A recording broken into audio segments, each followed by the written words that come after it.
Nearly a year after the first of them won Senate confirmation, 15 nominees have made their way to federal appeals court, representing perhaps his biggest achievement in his 15 months as president. A dozen more are in the pipeline. They say that they can't detect a definitive trend.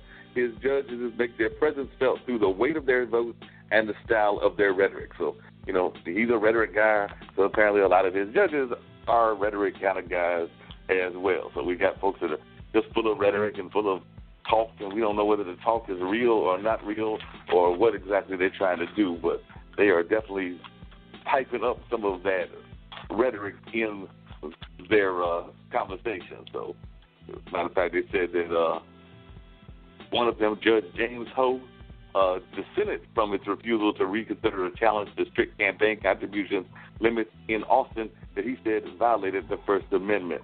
And another one helped block the U.S. Equal Opportunity Commission's attempt to stop an employer from transferring Chicago area employees based on their race or ethnicity. And then 3 of them joined in a refusal to reconsider a Missouri inmate's plea to change his method of execution because a rare health condition could make lethal injection too painful. The Supreme Court nevertheless agreed to hear the case next fall. So, yeah, I guess he wanted to pick the way he was going to get killed. Did you say too painful? That's what they said. They said it was going to be too painful. Oh, man. Too painful. That's a new one. That's a new one. Like, I don't want to die because that's too painful. Yeah. I guess they just feel when you get up to the heaven's gates, or if you go the other way, that you're gonna be sitting there complaining that it hurt too much. Yeah, I got executed and it was too painful. Yeah, all right.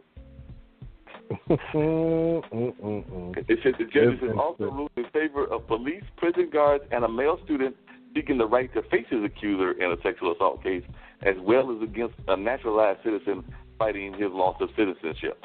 So the early results apparently are pleasing conservatives and concerned liberals. So it says it usually takes a little while before new judges assert themselves, according to a professor at Case Western University.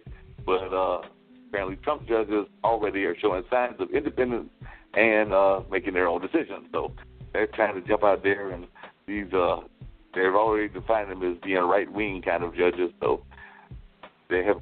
The good thing is that they've not been on decisive court, so they've been on contentious court. But it definitely looks like they are on the conservative side. So it looks like we might be having some trouble. Because one of Trump's most controversial picks, Sixth Circuit Judge John Bush, who penned a blog post under a pseudonym comparing abortion to slavery, then turned around and ruled in favor of a Mexican woman seeking asylum in the U.S. So he's sound like he might just have all kinds of mixed kind of views going on, because he's going to compare abortion to slavery, and then he's going to turn around and help a Mexican sister. So it sounds like they might be a little bit on the mixed bag kind of side as well. Yeah, man. I don't know what that's about, but yeah. Wow. Since with the office, Trump has nominated more than 100 federal judges, and the Senate has confirmed 33. 12 circuit court nominees and 58 district court nominees are in the pipeline.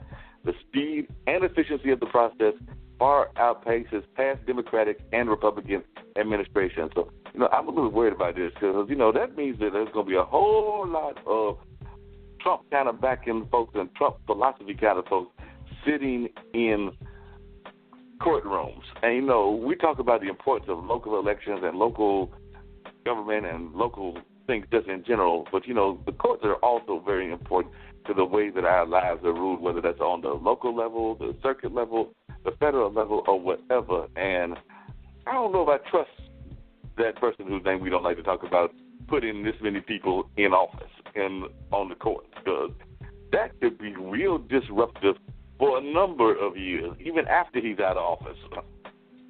Well, that's true. Damn. Damn.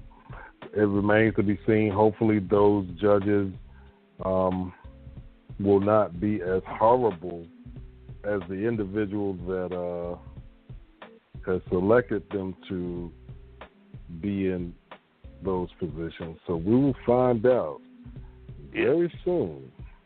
And that's all contingent on whether they're confirmed or not. So right, that's true. They do have to be confirmed. Just because they're in the pipeline doesn't mean they're going to be confirmed. So they do have to get the whole confirmation. And that right there would then tell us what's really getting ready to happen. Is it going to be hell on earth? Or is it going to be those who actually look at things with the logical eye and not one that is emotional or abusive, ignorant, short-sighted, whatever words you want to use, you know? Yeah, hopefully it's not going to be that. Right. Hopefully it will not. And another piece of interesting news, this happened in India, and a man in India stopped by the side of the road to take a picture with an injured bear and paid with his life when the bear revived and mauled him to death. He was coming back from a wedding, stopped on the side of the road to relieve himself when he saw the animal. And although his companions cautioned him against approaching the bear, he did so anyway. The animal chased him and fatally mauled him. Meanwhile, his fellow passengers recorded the incident on their cell phones rather than try to rescue him.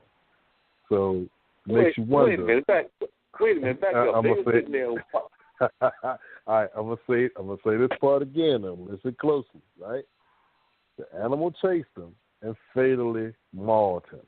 Meanwhile, his fellow passengers recorded the incident on their cell phones rather than try to rescue him. How about that? That's just wrong. Yeah, those are not real friends. Because can you imagine a bear is jacking you up, and I'm going to try to clean it up for content. You get jacked up by a bear. Now, your friends told you not to go over there messing with that doggone bear, but you did it anyway. So now the bear wakes up. He's mauling you to death, and your friends have that shit on Facebook Live. What kind of friends do you have? But that brings up another point, though, because I was sitting there, like I think it was Thursday. I was going to the other radio station I do some work at, do my blues show, and there was various back-up traffic. And, I'm sitting over there expecting something like that, something very traumatic, somebody done got jacked up, there's somebody injured, somebody like that, and all of this, or I'm expecting, somebody famous, for some reason, I don't know why, Tom Cruise or somebody is in the middle of in the middle of this strip of the highway, and he's been pulled over by the cops, so everybody's rubbernecking for that reason. When we got to the front, when the bus got to the front and the cars had kind of moved along, it was two individuals, fairly young, but didn't look like they had any sort of fame or fortune, and there was not like a major wreck or any kind of gory details going on. So these folks were basically rubbernecking for no reason. For no damn reason at all. So now you got all this traffic stuck, moving slow, inchworming, because they want to see nothing. It's amazing. It's amazing, man. It makes you want to, really smack the taste out of somebody's mouth because you've held up this thing all. Are you serious? Are you really serious? You could have been driving or something. You got to where you were going, but you rubbernecking for no apparent reason at all. You could have been home by now, but no. Easily. You want to just hold up all the traffic. Oh, okay. So now you're inchworming and eyes all glazed. Some people, you know how they do. Next thing you know, you see nothing. Are you serious? I saw nothing. Yeah, not good at all. I do not get it.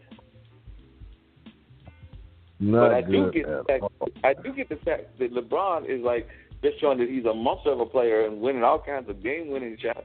And I think that we're heading. I haven't looked at the scores today probably about halftime. So I don't know what Boston and Philly are doing, but I'm not going to be surprised if we don't have two sweeps in effect by the end of the day, or we might have one of them still a game, but either Toronto or Philly. But I do think that we can pretty much say that the finals, unless there's like some serious miracle stuff that we're not expecting, is going to be Golden State against Houston and Boston against Cleveland.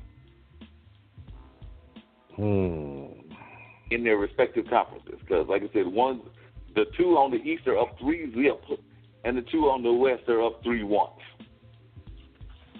Yeah. Yeah.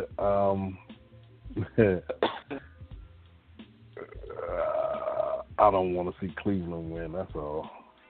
Let somebody else win it. I hear you. I'm with you on that. You know, let somebody else new get in there. You know, I'm not even going to cry I'm not going to cry if Golden State gets another one, but I'm also not going to cry if Houston gets one. And if Boston gets one, I really won't cry. It's been years since they won one, even though they had all the championships back in the day, but that was back in the day. So what you did way back in the day and what you do now, folks don't even remember that. Some of those folks might not even be around. They were there to celebrate. So definitely it's a new day so they can have a new era of championships. But any one of those, but I'm with you. Not really trying to feel LeBron win a championship, but if he does, and we'll just get over it. But it's not what I'm looking forward to. Yeah, like you've had your time now, you know, and a lot of people are in those debates. Is LeBron better than Michael Jordan? And all of this, you know, but then some people will say, you know what, neither one of them was better than Will Chamberlain, you know, so exactly. It's an argument, you know, the comparisons between Dr. J and Michael Jordan. Now it's Michael Jordan and LeBron James, and then the next generation will be LeBron James versus somebody else, and then somebody else versus somebody else. So every generation has someone to compare to, but still they always leave Kareem out of the conversation. I don't know how you leave Kareem out of the conversation, but you're right. He was one of the awesome players, and they leave him out of the conversation. And do they really even put Mr. Russell in the conversation? Yeah, they leave Bill Russell out. You know, I guess they figure Bill Russell's just the old guy that comes up and gives them the championship. They don't know that he actually was getting his game on, and if he had the energy, he probably would come out there and embarrass some of those younger guys that are still, you know, that are playing now. But they leave all of these great. I mean, the other generations had so many great players, and every team had at least one player. Oh yeah, that was that guy, you know, and they were a tougher physical bunch. They stayed with their teams through good times and bad times. They fought it out. They probably fought their teammates at practice, who knows. But when the game started, it was a show. And it was, what was the slogan? It's entertainment. You know, entertainment. And indeed it was. You know, now it's like, all right, I don't know if I know I've seen a lot of videos. Traveling is the new thing in the NBA. They got to take a ball and take about 6 steps before he dribbles it, and nobody calls it. It's crazy. I'm like, is this really happening? Maybe that's today's NBA. No, I watched the game yesterday, and while, you know, he was fighting a difficult cause, and he was trying to, and he got hurt later in the game. I cannot even think of the player's name, but the young guard that was for Utah, it gave them a little bit of a spark in the second quarter, and then got hurt in the second half. I know at least 3 or 4 times he was traveling, because I'm sitting there going like, I know I counted at least 5 or 6 steps. Yeah, like you try that in the old NBA, and as soon as you took that third step, whether you planted your foot or not, it was a travel, turn the ball over. Too bad, so sad. Be mindful of the steps that you take before you either dribble or pass. Once you planted that once you planted that daggone pivot foot, it does not